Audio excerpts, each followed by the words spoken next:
Boa noite a todos, encarnados e desencarnados. E vamos começar agradecendo a Deus pela oportunidade de estarmos aqui hoje, reunidos, para mais uma noite de estudo.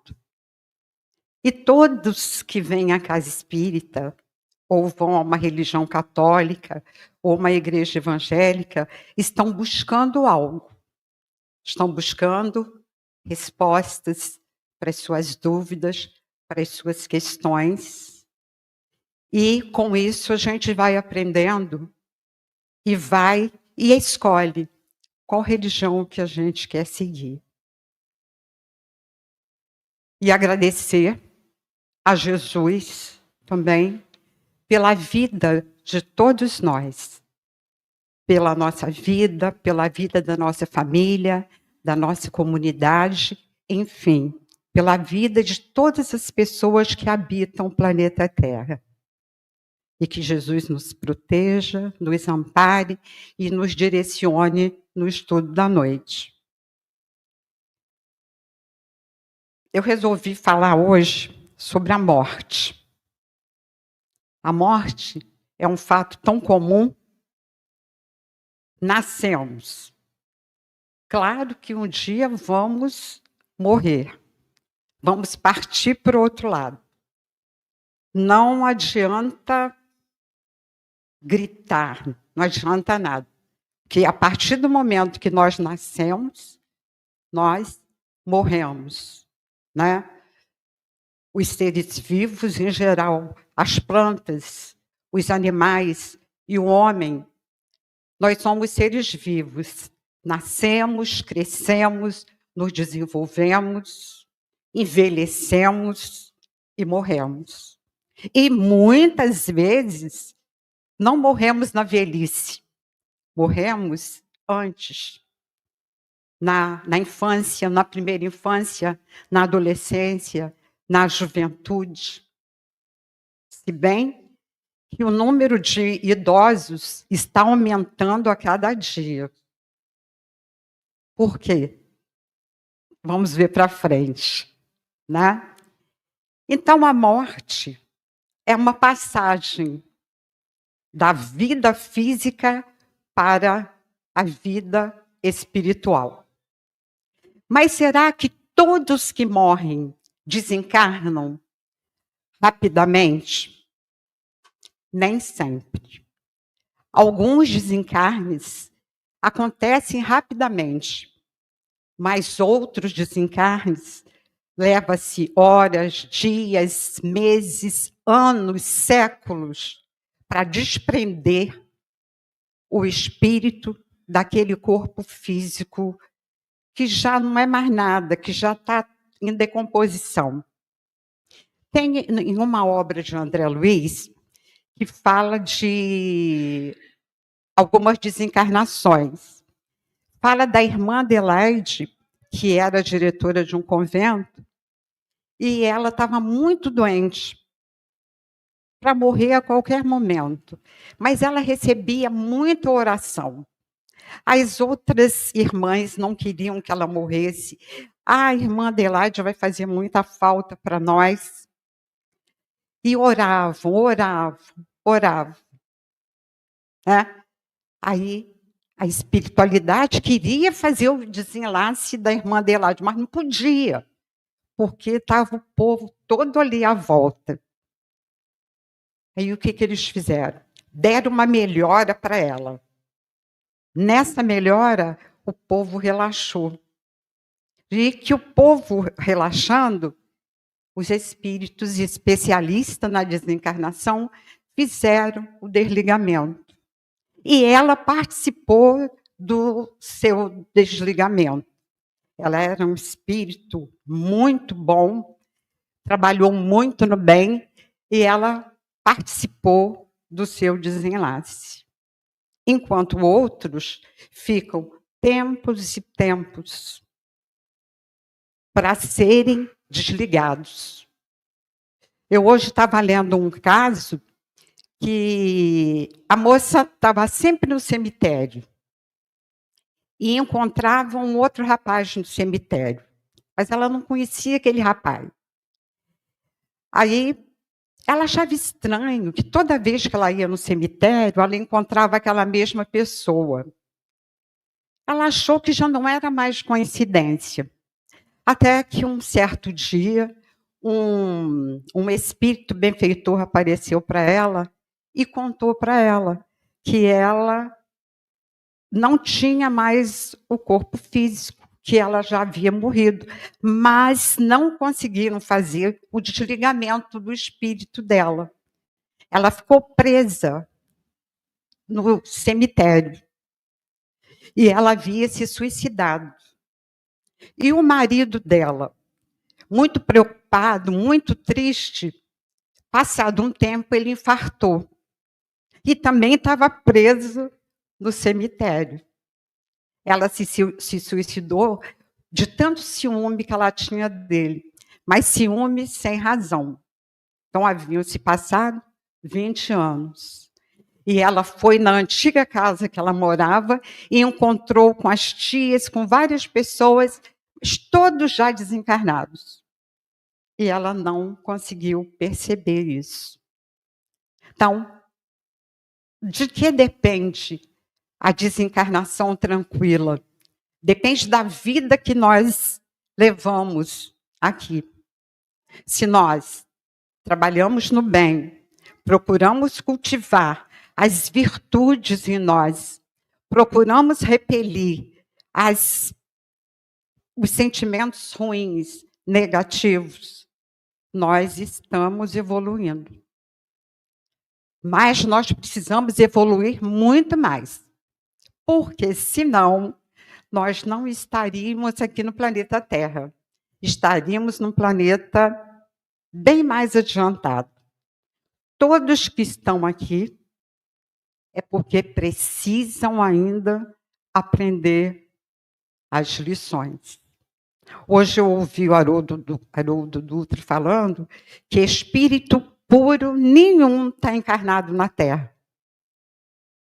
Nenhum. Porque eles cuidam de outras funções. De acordo com a sua pureza, as funções vão se modificando. Como Jesus, que construiu o planeta Terra. E a doutrina espírita nos explica que nós fomos criados simples e ignorantes por Deus, mas com uma capacidade de aprendizado muito grande. E somos colocados no mundo primitivo, aprendemos ali as primeiras lições, depois vamos para o mundo de provas e expiações, depois para o mundo de regeneração. Aí já estamos bem melhores. Mas todos nós que estamos aqui, porque nós precisamos aprender lições que ficaram para trás.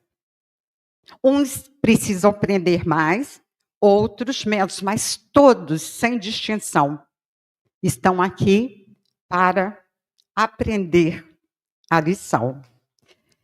Então, a diferença de morte para desencarnação é que morte é a morte do corpo físico.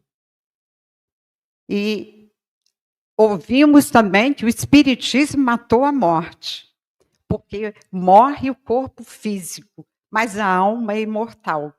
A alma continua viva em outra dimensão, no mundo espiritual. E lá no mundo espiritual, nós vamos chegar lá do jeito que nós estamos aqui. Se nós procuramos ser boas pessoas, vamos chegar lá assim. Se não somos boas pessoas, praticamos muitos equívocos, nós vamos chegar lá sim. E vamos nos reunir com espíritos iguais a nós. Com os espíritos iguais a nós. A gente se liga por uma questão de afinidade. E por isso, a morte, é necessário se falar da morte. existe um tabu da morte. Do século V até o século XI, a morte antes se falava naturalmente. O André falou das fotografias e tudo. E do século V até o século XI, criou-se uma indiferença a respeito da morte. Não tinha drama, não tinha choradeira, não tinha nada. Aí depois, a partir da Revolução Industrial, que desenvolveu tecnologia, ciências, com a formação de médicos, a morte virou uma questão de sofrimento. Deixou de ser indiferente para ter a esperança de que o médico iria curar aquele paciente enfermo. E daí para frente, né? O momento é agora. Nós precisamos nos preparar para a morte. Claro que nós não vamos ficar pensando na morte dia e noite, que isso é fobia. Mas nós sabemos que a morte um dia vai chegar. Chega para todo mundo. Por que não vai chegar para nós? Só que nós esperamos morrer mais idosos, né? Como tem acontecido ultimamente. Estamos em um momento de decisão, escolha pessoal sobre ficar ou partir. Quem vai decidir em qual bloco de espíritos estaremos não será o nosso anjo guardião, não será Jesus, não será Deus, mas sim nós mesmos, através do padrão moral que houvermos estabelecido para as nossas vidas. Então, é o nosso padrão moral, a nossa moralidade, que vai determinar. Partir eu vou, mas para onde? Aonde eu vou ficar? Será que eu vou para a região de sofrimento?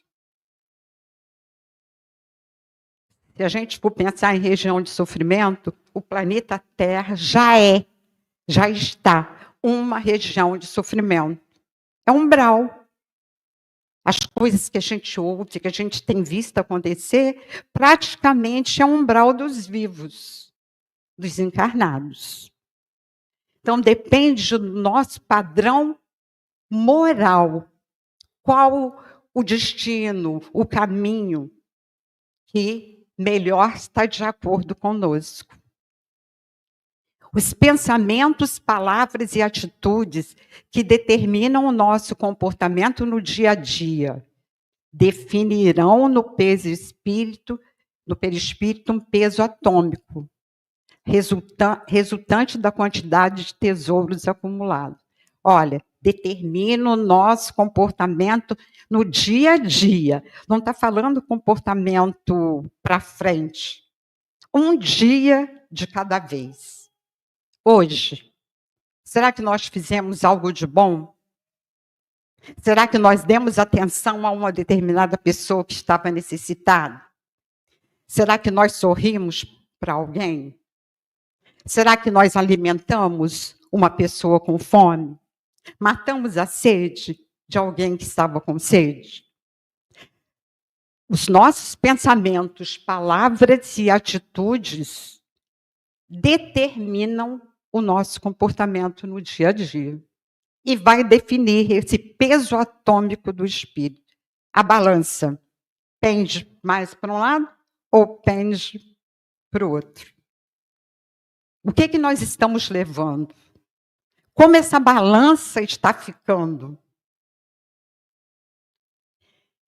E tesouros acumulados. Aí aqui tem uma frase escrita por Mateus, de Jesus. Tesouros acumulados, que a traça não rói, a ferrugem não corrói e o ladrão não rouba. Conforme o alerta de Jesus, registrado em Mateus. Jesus não escreveu nada, mas Mateus escreveu todas as máximas ditas por Jesus. como Sócrates não escreveu nada, Platão é que escreveu. Tem os aspectos culturais da morte. Como se via a morte? Como se vê a morte hoje, né? Então, está falando que desde lá o início da civilização, a morte tem um aspecto que fascina e, ao mesmo tempo, aterroriza a humanidade. Fascina porque nós não sabemos como vai ser. E aterroriza por causa do medo. Nós aprendemos desde pequenininhos, tem que agir direito, porque senão vai para o inferno. Se for bonzinho, vai para o paraíso, vai morar com Deus. Se não se comportar direito, vai para o inferno. Então, nós ouvimos isso a vida inteira, né? Que a Igreja Católica colocou, e mais o purgatório. Suportes e eventos, a morte e os suportes e eventos que a sucedem são historicamente fonte de inspiração para doutrinas filosóficas e religiosas, bem como uma fonte inesgotável de angústia, temores e ansiedade para os seres humanos. Então, serve de inspiração para uns, para os pensadores, os filósofos, e serve de assustadora para outros. Quer dizer, a morte fascina e a morte aterroriza. Entre 3.500 anos antes de Cristo, já surge a ideia da reencarnação, como a possibilidade de renascer em lugares mais favoráveis. O cristianismo surgiu em torno do ano 30 depois de Cristo, com os ensinamentos de Jesus. Uma nova visão se espalha de um Deus único e misericordioso e promete a bem-aventurança no além, ao alcance. Depois de um tempo que se pregava o Evangelho de Jesus, começou a deixar para lá. Já não era mais aquela coisa que antes chamava atenção, né? Que os apóstolos, depois que Jesus morreu, os apóstolos saíram pregando o Evangelho de Jesus, e todos os apóstolos tiveram morte terrível. Então, vai se mudando. E ali, entre 3.500 anos antes de Cristo, surgiram muitos pensadores que falavam para os jovens, falavam para a mocidade. Um exemplo dele é Sócrates, que falava para a mocidade e foi acusado pelos políticos da época de estar confundindo a cabeça dos jovens, ensinando o que não era para ensinar aos jovens. Ele ensinava os jovens a pensar, a refletir sobre os mais diversos assuntos. E Sócrates já sabia que Sócrates não era só o corpo físico. Quando ele estava preso, eles queriam que Sócrates fugisse. Corrompeu um guarda, iam pagar uma taxa ao guarda para Sócrates fugir. Aí o Sócrates falou que ele não ia fugir, porque Sócrates não era só aquele corpo. Existia algo a mais que o corpo físico, que era a alma. E Sócrates pregava isso para a juventude. Por isso, ele foi preso e condenado a tomar cicuta. Isso mais ou menos 500 anos antes de Cristo, que Sócrates viveu, 400 e poucos anos. Olha, quanto tempo antes de Cristo, porque teve os antecessores de Jesus. Para quando Jesus chegasse aqui, estava mais fácil para Jesus trabalhar, pregar os seus ensinamentos. Porque aí o povo já estava com novas ideias, pregados pelos pensadores, pelos filósofos.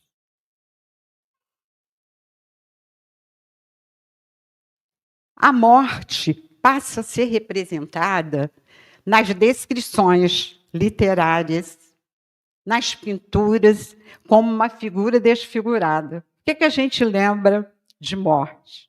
Uma caveira, um esqueleto, né? Que é assim que nós aprendemos.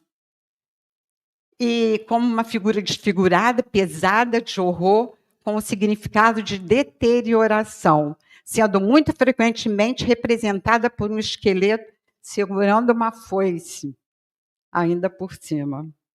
Então, essa era a descrição da morte. Eu li um livro que se chama A Menina que Roubava Livros. É um livro... Você leu lá, Nádia? É um livro bem interessante, mas é grosso, e se passa na Segunda Guerra Mundial.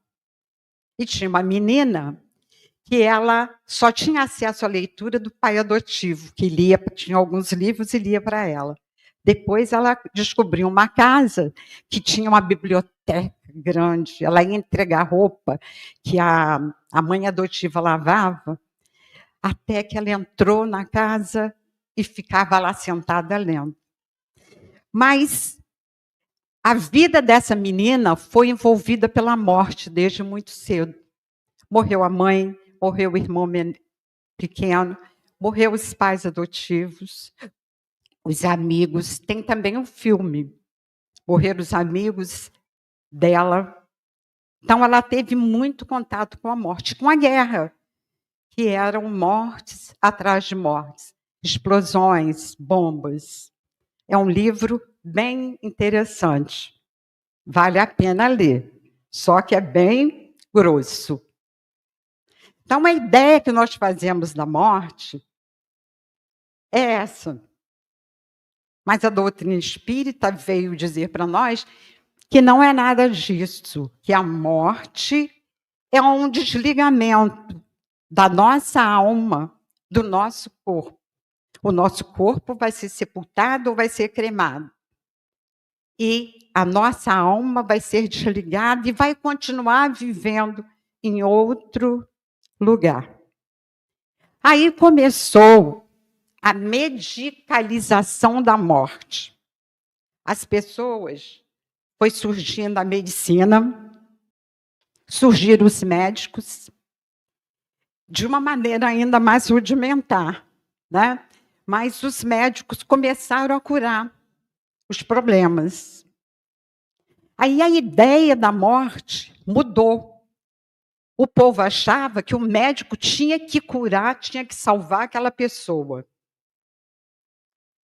De qualquer maneira, tinha que salvar. Mas havia coisas, situações que eles tinham conhecimento para salvar, mas tinha situações que eles ainda não tinham o conhecimento para salvar o paciente. O tempo de morte alongou-se. À vontade do médico. Este não pode suprimir a morte, mas pode regular a sua duração. A morte deixou de ser admitida como um fenômeno natural necessário. Ela já deixou de ser necessária, porque tinha um médico, ia curar, as pessoas iam viver mais tempo.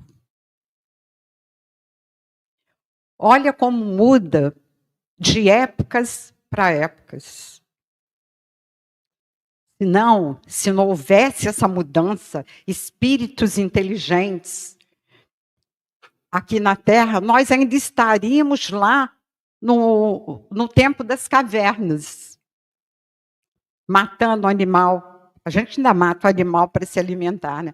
Mas matando o animal, não tinha fogo para cozinhar o animal, se cozinhava o animal no sol. E o temor da morte é o que não nos deixa pensar na morte como algo necessário e que acontece para todo mundo. Todos nós temos medo. Nós estudamos, nós sabemos que o espírito continua vivo em outro lugar, mas nós vamos partir. Para onde nós vamos? Vou deixar a família? Vou deixar os entes queridos? Ou os entes queridos vão partir na nossa frente e nós vamos ficando? Será que um dia nós vamos nos encontrar? São questionamentos que nós fazemos. E todos nós passamos por esses questionamentos em determinada época da vida. A cultura das massas. Cada país, cada continente, vamos dizer assim, tem o seu tipo de cultura. Maneira de se vestir, alimentação, religião, completamente diferente do Brasil, vamos dizer assim. Na Índia, na China, em todos os países existem a diferença. Essa é a cultura das massas. A sociedade em si. Cada uma sociedade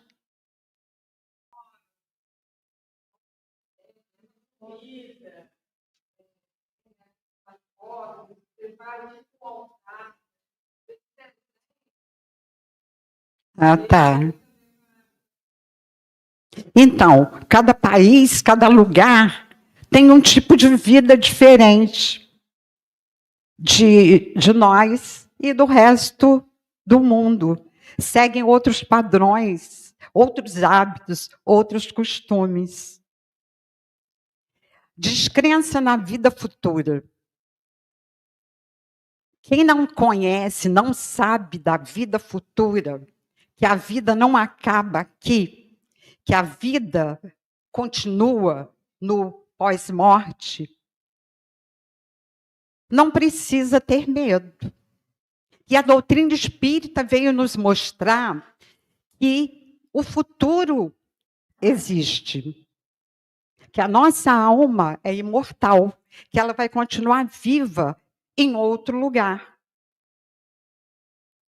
Aí nós temos medo do desconhecido, do que vai nos acontecer, né? Essa vida futura. A doutrina espírita veio provar que existe vida futura.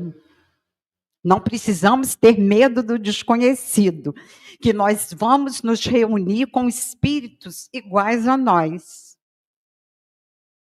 Nada diferente. De acordo com o nosso padrão moral, nós vamos nos reunir com espíritos que têm o mesmo padrão moral que nós. Distorções ritualísticas do morrer, que estava dizendo aí, né? Tem os rituais.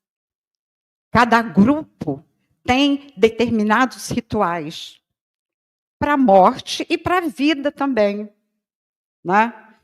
Para a vida também, não é só para a morte. Então, cada um vê de uma forma. Nós vemos de uma forma, outros países veem de uma outra forma.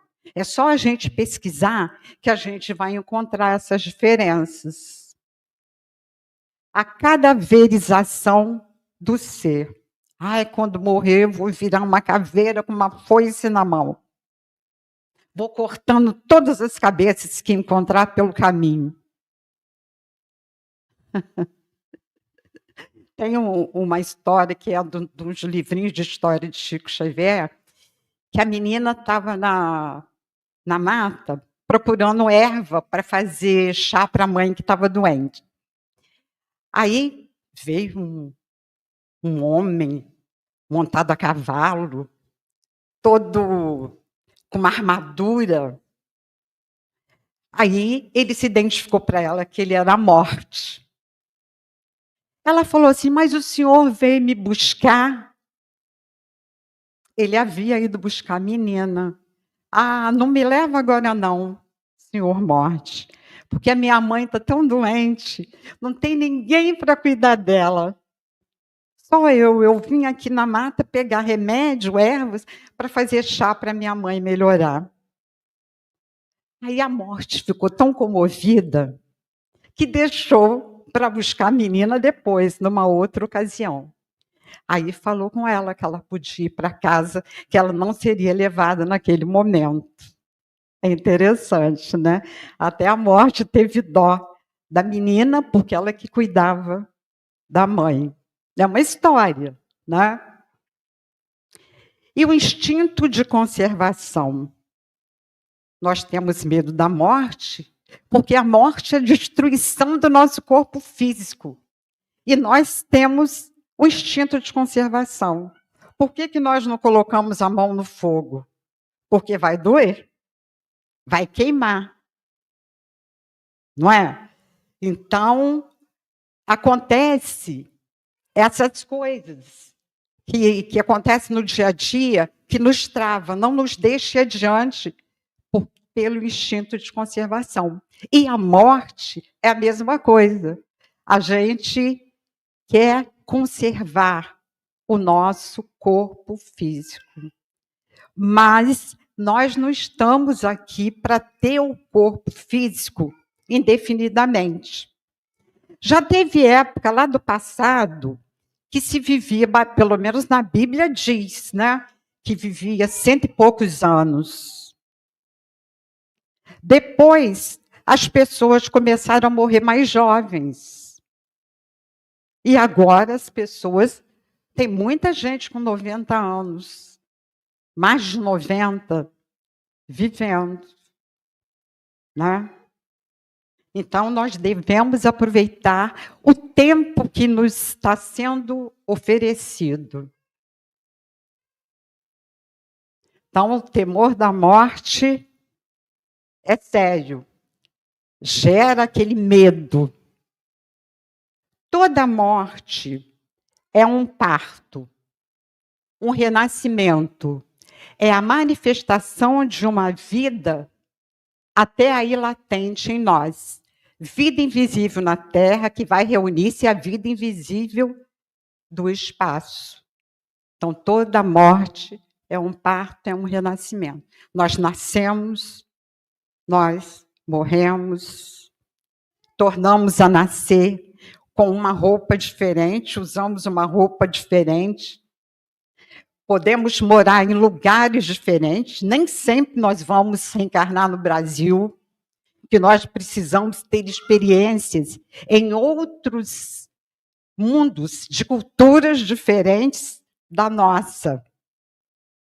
Vamos nascer em Israel, no Irã, já pensou? Para conhecer esse outro lado e saber como nós vamos reagir. Esse texto é do livro Problema do Ser, do Destino e da Dor, de Leon Denis. Atitudes diante da morte e do morrer. O homem não tende a encarar abertamente o seu fim de vida na Terra. Nós não falamos claramente sobre a morte, a nossa morte. Existe ainda esse tabu. Por quê? Porque a morte gera sofrimento, gera dores, gera lágrimas. Só ocasionalmente, com certo temor, é que lançará um olhar sobre a possibilidade de sua própria morte. Creio que deveríamos criar o hábito de pensar na morte e no morrer, de vez em quando, antes que tenhamos de nos defrontar com ela. Pensar, ler, conversar sobre a morte, para nós não levarmos o susto a hora que nós partirmos. Porque muitas vezes a alma assiste todo o velório, está presente ali no velório, e vê quem está com conversas que não tem nada a ver, aí faz mal para ela, se bem que a alma passa por um período de perturbação. A visão espírita da morte e da desencarnação. Características da morte. A morte é física, desencarnação é espiritual. Perda do fluido vital. Quando uma pessoa morre bem jovem, ela está cheia de fluido vital, muito fluido vital. Aí a morte para ela é um choque muito maior do que para o idoso, que já está com pouco fluido vital. Né? Eu tenho 70 anos. Meu fluido vital já não é o mesmo de quando eu era jovem. Eu já estou mais para lá do que para cá. Já estou lá em casa. Eu falo da morte. Ninguém gosta de ouvir da morte. Falei, gente, vão se acostumando com a minha morte. Vai chegar um dia para todo mundo. Não que eu queira morrer, né, gente? Quero viver bastante. Exaustão dos órgãos físicos. A exaustão dos órgãos físicos acontece na velhice, ou com doenças que duram anos e anos e anos, até o espírito partir. Deterioração do corpo físico. Às vezes a pessoa corta um pé, tem que cortar uma perna, tem que cortar um braço, e não aceita. Mas tudo tem uma explicação. Nós podemos não saber qual é a explicação, mas tudo tem uma explicação. Por que eu estou passando por isso? O que a vida está querendo me dizer? Eu preciso vencer essa situação. Simples mudança de estado, do físico para o espiritual. Corpo inerte e frio. O corpo esfria rapidinho, gente. Rapidinho o corpo esfria, incha. Maior apego material, mais dificuldade para enfrentar a morte. Revolta ou tranquilidade, aí depende. Sentimento de dor e perda. Então, são características da morte, da nossa morte ou de um ente querido. E as características da desencarnação são características espirituais. Acontecimento natural. Mas para nós ainda não é. Desligamento gradual do espírito. Prosseguimento da vida em outra dimensão. Retorno à pátria de origem. Porque a nossa pátria de origem não é a Terra, nem nenhum outro planeta. É um mundo espiritual, que cada planeta tem o seu. Os laços se desatam, não se quebram. São desligados os laços, o fio de prata que liga o perispírito ao corpo físico. Eles não se quebram, eles se desligam. Realizado por espíritos especializados. Tem espíritos preparados para o desenlace. Do mesmo modo que tem os espíritos preparados para a reencarnação e para outras situações. Os espíritos se associam por afinidade e simpatia. Por que nós estamos aqui todos reunidos? Porque nós gostamos de estar aqui. É questão de afinidade, de simpatia, a reunião dos grupos. E os espíritas, o espírita ante a morte. Será que os espíritas encaram a morte calmamente e se revestem de serenidade nos últimos momentos sobre a Terra? Nós sofremos, choramos, como qualquer pessoa de qualquer religião. Sofremos, choramos, nos desgastamos, mas é natural.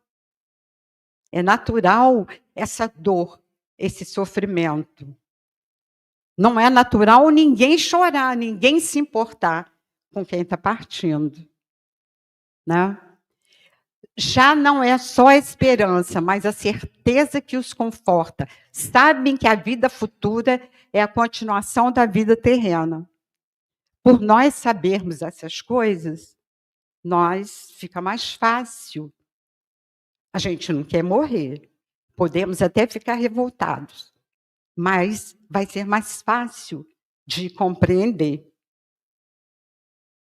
A contribuição do Espiritismo para libertar-se do temor da morte é mister poder encará-la sob o seu verdadeiro ponto, isso é, ter penetrado pelo pensamento no mundo espiritual, fazendo dele uma ideia tão exata quanto possível, o que denota parte do espírito encarnado um tal ou qual desenvolvimento e aptidão para desprender-se da matéria.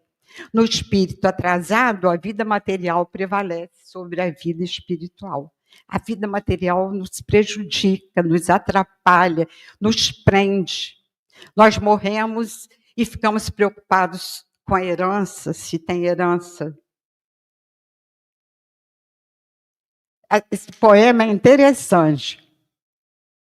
É do Cornélio Pires, escrito por Chico Xavier. Ensino em vida. Ele falando: a morte, meus irmãos, é coisa à toa. Pregava em opicância albergaria. A morte é o despertar em novo dia, na luz de nova vida clara e boa. Considero infeliz toda pessoa que não sabe morrer como devia. Medo da morte é pura covardia. A morte é a vida que nos abençoa. Mas nisso, um marimbondo entrou de manso e, ao ferroar o peito de picanço, fez-se na sala um bafafá tremendo. Caindo, ele gritou de voz opressa: estou de infarte, um médico, depressa. Socorro, meus irmãos, que estou morrendo. Na hora da morte do marimbondo, ele achou que estava morrendo, estava infartando. E estava pregando ali aceitar a morte. É interessante. Né? Nós já estamos no final. A desencarnação é a mudança, a morte é a mudança completa de casa, sem mudança essencial da pessoa. E a desencarnação é o processo, eu já até falei, que o espírito é desligado do corpo físico e retorna ao mundo espiritual. Para os planos espirituais, o desencarne é simplesmente transferência de planos. Enquanto encarnado, o perispírito é ligado ao corpo físico, por fios sutis, através dos centros de força, chamados chakras. No processo de desencarne, essas ligações vão sendo rompidas aos poucos, até que o perispírito se encontre totalmente livre. Então, a desencarnação é o desligamento espiritual, é o desligamento da nossa alma, que vai continuar vivendo em outro lugar. E muitas vezes, pessoas que estão doentes, com enfermidades incuráveis, o que eles precisam para partir? Resolver questões que estão pendentes na vida. Às vezes precisa o filho doente fazer as pazes com o pai, com a mãe. O pai doente fazer as pazes com o filho ou com a filha. O irmão com o irmão. No livro Lindas Histórias de Morrer, da Ana Maria Quintana, tem muitos casos reais que passam no Hospital de Cuidados Paliativos, na periferia de São Paulo. E ela diz que, às vezes, o paciente está bem, está corado, está se alimentando bem, mas vai fazer os exames, está tudo ruim, tudo baixo. E depois que aqueles pacientes resolvem algumas questões, aí eles partem. Porque precisa resolver algumas questões. Então, é muito interessante isso, né?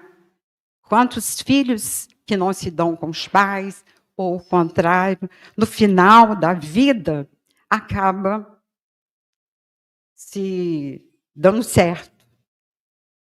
Né? Bruno, se coloca o vídeo. A morte não é nada. Eu somente passei para o outro lado do caminho. Eu sou eu, vocês são vocês. O que eu era para vocês, eu continuarei sendo. Me deem o nome que vocês sempre me deram. Falem comigo como vocês sempre fizeram. Vocês continuam vivendo no mundo das criaturas. Eu estou vivendo no mundo do Criador.